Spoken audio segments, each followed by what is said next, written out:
All of 11th class student. आज आपको कल से आगे जो हमने आपके लिए वीडियो तैयार किया था उसमें क्वांटम नंबर्स में 2 क्वांटम नंबर मुख्य और द्विगुणित क्वांटम नंबर आपको बता दिया था। इसमें जो प्रिंसिपल क्वांटम नंबर है उसमें 3 जानकारी आपको बताई थी विशेष तौर पर। एक तो बताया था कि ये ऑर्बिट के विषय में जानकारी देता है। ऑर्बिट का मतलब कोश के विषय में जानकारी देता है कि इलेक्ट्रॉन किस कोश में है। उसके बाद चूँकि कोश का रिलेशन एनर्जी लेवल से और नाभिक से इलेक्ट्रॉन की दूरी से है, तो इलेक्ट्रॉन की नाभिक से दूरी भी बताता है और उसके साथ ये इलेक्ट्रॉन की एनर्जी के भी विषय में जानकारी देता है। जैसे जैसे इलेक्ट्रॉन नाभिक से दूर जाएगा उसकी एनर्जी बढ़ती जाएगी। चूँकि ये बोर का मॉडल जो पढ़ा था उससे भी एनर्जी का निष्कर्ष निकलता है। तो फार्मूले में चूँकि जो एनर्जी रहती है वो -13.6 और Z² अपॉन यहाँ पर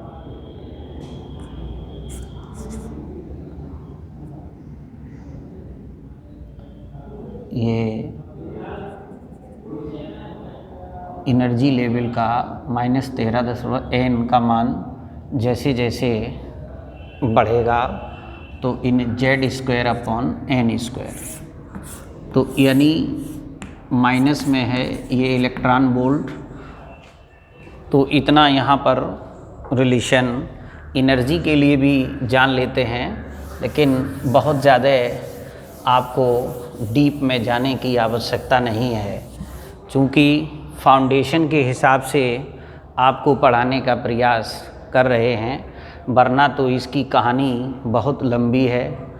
और क्वांटम नंबर का क्या मकसद है, चूँकि श्रोडिंगर वेव इक्वेशन जिसको मैटर वेव इक्वेशन भी कह देते हैं, उसके माध्यम से जो 3 डायमेंशनल है उसका सलूशन निकल के आया है। उसमें n, l और m यानी मुख्य क्वांटम नंबर, द्विगुणित क्वांटम और ये चुंबकीय क्वांटम नंबर मैग्नेटिक वाला, ये सब उनके सलूशन आते हैं। लेकिन ओवरऑल उसका जो निष्कर्ष निकल के आता है उसको हम आपको बताने का प्रयास कर रहे हैं। और चाहे जैसा भी स्टूडेंट हो बात भी उसके समझ में आ जाएगी। और अगर वहाँ से समरफील्ड, रदरफोर्ड, बोर्स थ्योरी इनको पढ़ने के बाद ही ये क्वांटम थ्योरी की बात आती है। चूँकि क्वांटम का मतलब ही होता है बहुत छोटी चीज़। तो कुल मिलाकर के इलेक्ट्रॉन एक वेव के रूप में था, और जब वेव के रूप में इसको स्वीकार किया गया कि ये मैटर भी है, वेव भी है, तो वेव तो हवा में कहीं पर भी एक निश्चित तो है नहीं कि पाए जाने की संभावना हो, तो वो तो प्रोबेबिलिटी हो सकती है। और जब ये तो है नहीं कि पार्टिकल है घूम रहा है, तो फिक्स ये जो बातें बोर वगैरह ने बताई हैं ये कुछ समय तक चली हैं, और उसके बाद फिर उनका खंडन होकर के श्रोडिंगर ने जब इसमें पदार्पण किया क्वांटम थ्योरी के रूप में, तभी ये क्वांटम नंबर्स हुआ। अब कल चूँकि मुख्य क्वांटम और द्विगुणित के विषय में आपको बता दिया था, इसको n से, इसको l से। अब बात आती है कि जब आपने ऑर्बिट के विषय में जान लिया, ऑर्बिट के बाद उस सब ऑर्बिट या सब सेल के विषय में जान लिया, अब हम उस इलेक्ट्रॉन की स्थिति के या उसकी जानकारी करने के लिए तीसरी जो है क्वांटम नंबर है मैग्नेटिक क्वांटम नंबर, जिसको स्मॉल m से रिप्रेजेंट करेंगे। और ये जो स्मॉल m ये क्या बताती है कि किसी इलेक्ट्रॉन के ऑर्बिटल के विषय में ज्ञान कराती है। ऑर्बिटल का मतलब इलेक्ट्रॉन कोश में है, उसके किस उपकोश में है और उस उपकोश के किस ऑर्बिटल में है, यानी जिसको कक्षक हिंदी में कहते हैं। जैसे S के लिए एक कक्षक, P के लिए 3 ऑर्बिटल होते हैं, ऐसे ही D के लिए 5, 1 2 3 4 5 और F के लिए 7 होते हैं, 3 4 5 6 7। अब हमको मैग्नेटिक क्वांटम नंबर ये बताएगा कि अगर m का मान 0 है तो इलेक्ट्रॉन कहाँ पर है, m का मान कुछ है। तो इसके लिए हमको सबसे पहले ये जानना है कि जो m का मान होता है वो प्लस माइनस L से माइनस प्लस L तक होता है। जहाँ L कल आपको बताया था, ये आपका एजीम्यूथल क्वांटम नंबर है। तो प्लस माइनस का मतलब है कि चाहे प्लस L से माइनस L तक जाएंगे, माइनस L से प्लस L तक जाएंगे, लेकिन हमारा आपको सजेशन ये है कि माइनस L से प्लस L को मोस्टली ध्यान में रखते हैं, इसलिए कि नंबर लाइन के हिसाब से उसमें कहीं कोई त्रुटि नहीं होती है कि माइनस बाईं तरफ रहता है और प्लस दाहिनी तरफ रहेगा। तो इस तरीके से माइनस L से प्लस L, इसमें 0 सम्मिलित होगा और इस तरीके से कोई इंटीजर होगा। अब इसके लिए हम एग्जाम्पल के तौर पर आपको बताते हैं ये किस तरीके से ऑर्बिटल के विषय में जानकारी देता है। तो इसके लिए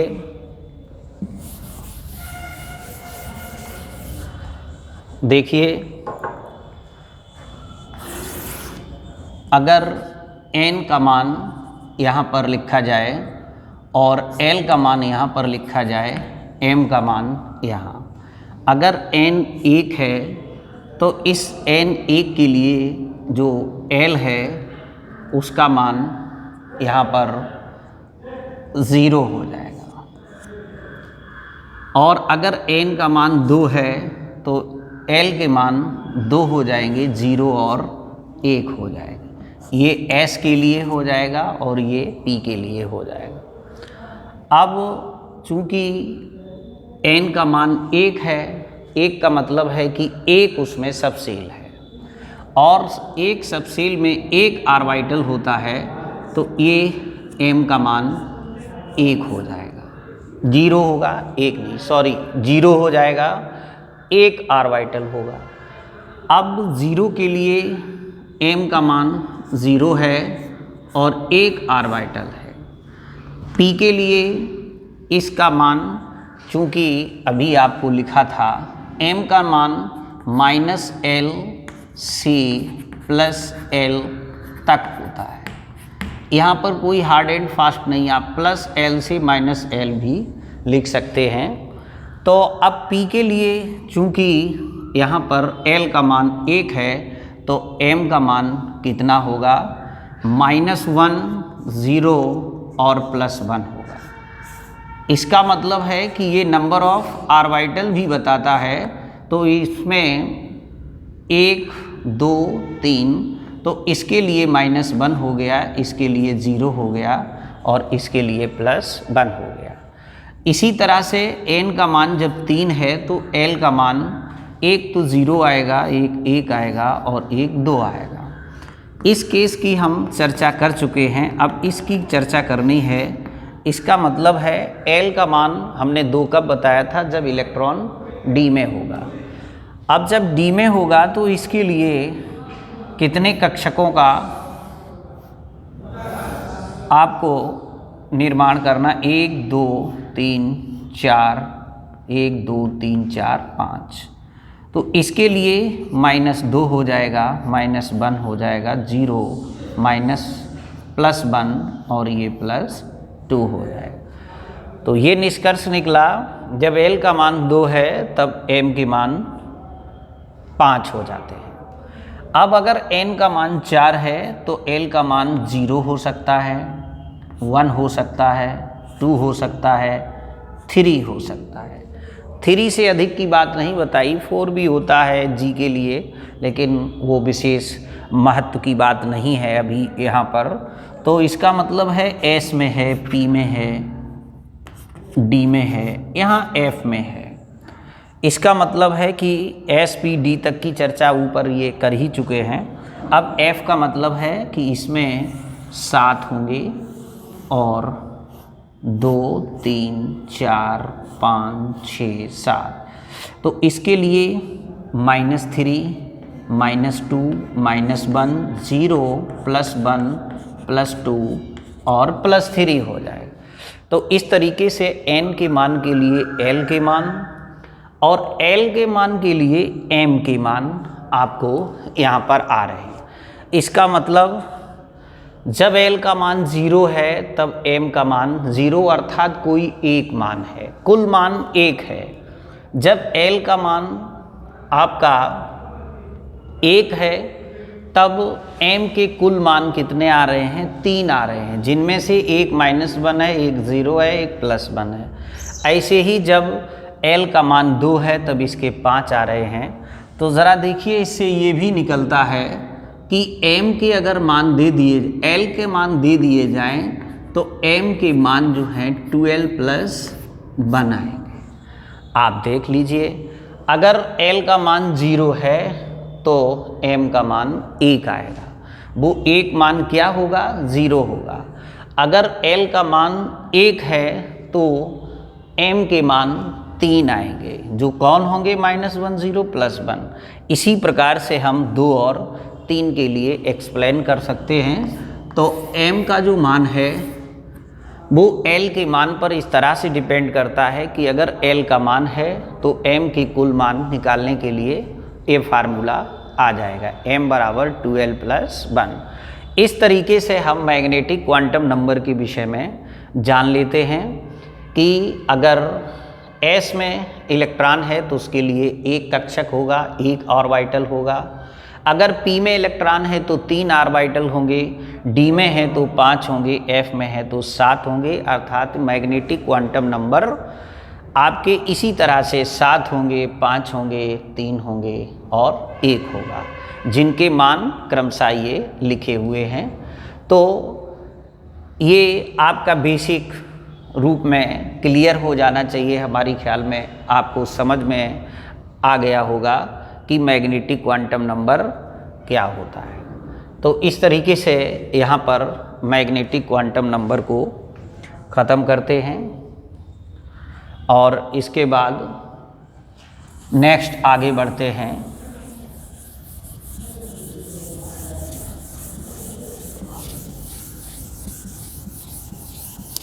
स्पिन क्वांटम नंबर। अब इसके लिए हम आपको ये भी बात बार बार बता रहे हैं कि इसमें चूंकि ये 3 क्वांटम नंबर, उसके बाद पूर्ण जानकारी प्राप्त करने के लिए एक चौथा क्वांटम नंबर भी तैयार किया गया, स्पिन क्वांटम नंबर। अब ये क्या बताएगा कि उस इलेक्ट्रॉन की आखिरी जानकारी देगा कि इलेक्ट्रॉन जो है वो एंटी क्लॉकवाइज घूम रहा है या इलेक्ट्रॉन आपका क्लॉकवाइज घूम रहा है। इसके लिए मान लिया है वैज्ञानिकों ने कि इलेक्ट्रॉन, इसके लिए जो रिप्रेजेंटेशन किया गया है वो मान लीजिए जो इलेक्ट्रॉन क्लॉकवाइज घूम रहा है या एंटी क्लॉकवाइज घूम रहा है उसका स्पिन हाफ प्लस में ले लिया और जो एंटी क्लॉकवाइज घूम रहा है उसका स्पिन माइनस हाफ ले लिया। तो कुल मिलाकर के जब चौथी जानकारी की इलेक्ट्रॉन ऑर्बिट से सब ऑर्बिट, उसमें ऑर्बिटल, और अब उस ऑर्बिटल में जो एक 3 डायमेंशनल शेप है उसमें इलेक्ट्रॉन किस तरीके से मूव कर रहा है, स्पिन कर रहा है। पहले तो इलेक्ट्रॉन रिवॉल्व कर रहा है, फिर रोटेट भी कर रहा है, अपने ही अक्ष पर घूम रहा है। तो वो क्लॉकवाइज है या एंटी क्लॉकवाइज, ये जानकारी स्पिन क्वांटम नंबर देगा। तो इसके लिए हमें ये जानकारी करना, स्पिन क्वांटम नंबर को S से डिनोट करते हैं। यह क्वांटम संख्या किसी इलेक्ट्रॉन की चक्रण गति की दिशा के विषय में जानकारी देती है। इसको S से रिप्रेजेंट करते हैं।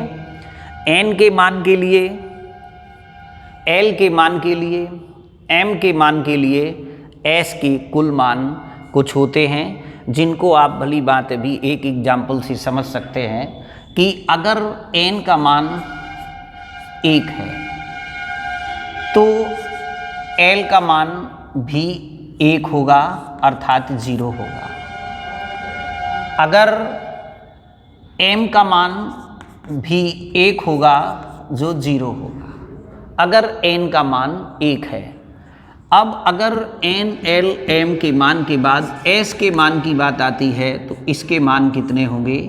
2 होंगे। अब किस तरीके से 2 होंगे? चूंकि S के लिए एक कक्षक है और एक कक्षक में एक इलेक्ट्रॉन घड़ी की दिशा में और दूसरा इलेक्ट्रॉन घड़ी की विपरीत दिशा में गति कर रहा है, तो इसके लिए +1/2 और इसके लिए -1/2 हो जाएगा। कुल मिलाकर के हम ये निष्कर्ष पर पहुंचते हैं कि अगर n का मान दे दिया जाए तो S के कुल मान को हम ज्ञात कर सकते हैं। अगर n बराबर n के मान के लिए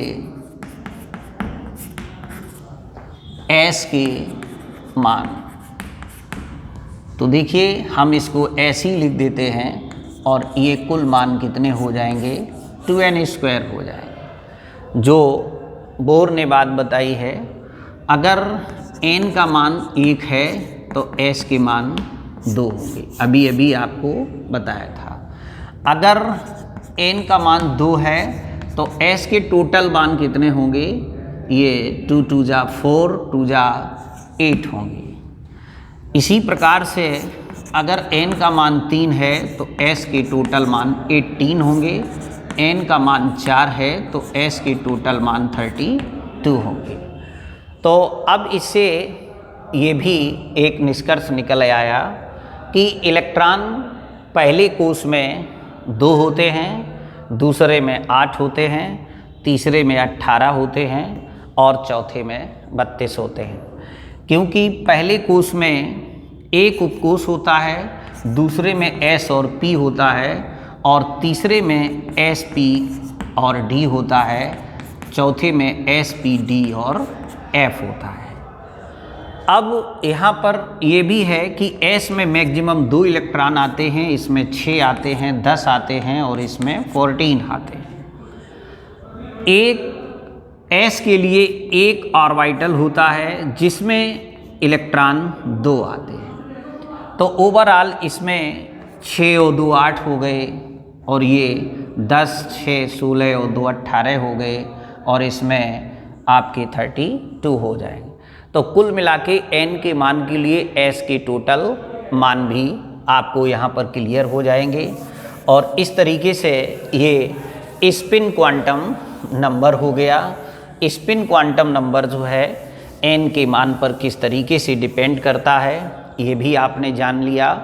और स्पिन क्वांटम नंबर क्या बताता है?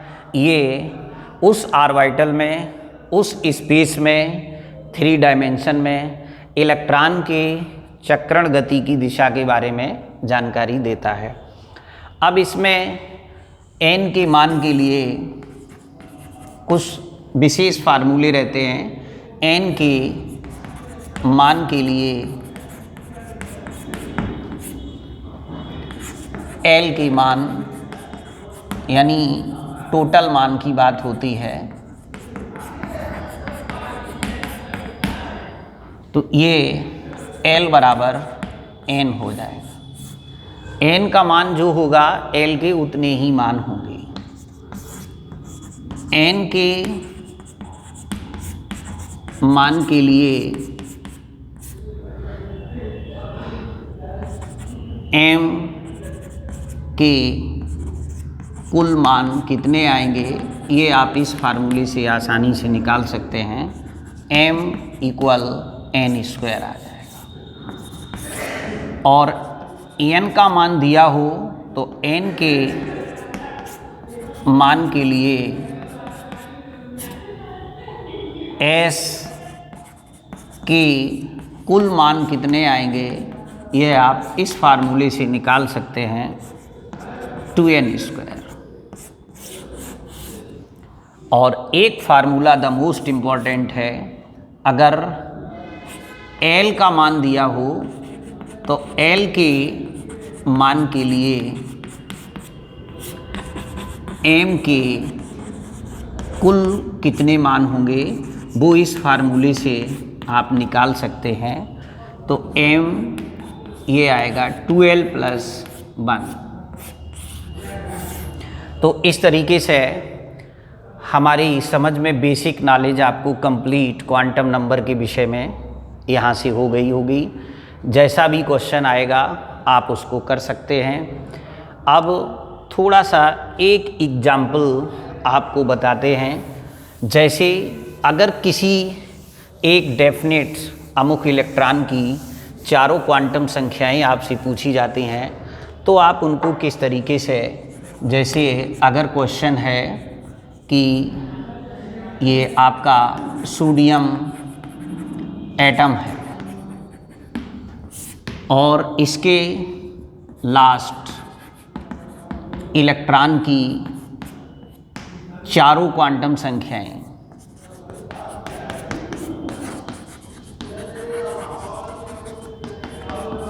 नंबर को आपको ज्ञात करना। तो इसके लिए जो मैंने कहा था, सबसे पहली बात आपको ये मालूम होना चाहिए सोडियम का एटॉमिक नंबर क्या है।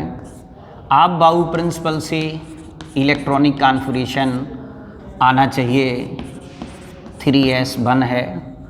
फिर इसके बाद हमने इसीलिए हुंड्स रूल पढ़ाया था, उसमें ऑर्बिटल के विषय में, ऑर्बिटल में इलेक्ट्रॉन कैसे प्रवेश करता है। तो ये 2, 4, 6, 10 इलेक्ट्रॉन, आखिरी इलेक्ट्रॉन आपका 3s में है। 3s1 में एक ऑर्बिटल है, एक इलेक्ट्रॉन है। अब देखिए मैंने कहा था जो भी आपका सबसेल है उसके आगे जो भी नंबर है वही आपका प्रिंसिपल क्वांटम नंबर है। तो n का मान 3 हो गया। ये भी आपको बताया था यदि इलेक्ट्रॉन s में है तो उसका एजीम्यूथल क्वांटम नंबर 0 होगा। उसके बाद तीसरी बात जो अभी अभी बताई है इसी वीडियो में आपको, कि अगर L का मान 0 है तो ऑटोमेटिकली M का मान 0 होगा, क्योंकि S सबसेल में है तो M का मान 0 हो गया। और अगर ये आधा तीर का निशान ऊपर की ओर है तो S का मान +½ हो गया, अतः स्पिन क्वांटम नंबर +½ हो गया।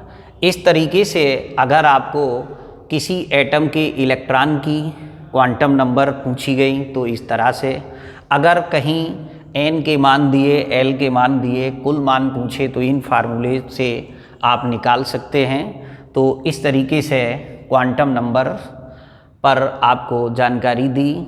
अब आपको थोड़ा सा एक्सरसाइज करना है, अभ्यास करना है, और आज यहीं पर आपको ब्रेक करते हैं। Thanks all of you.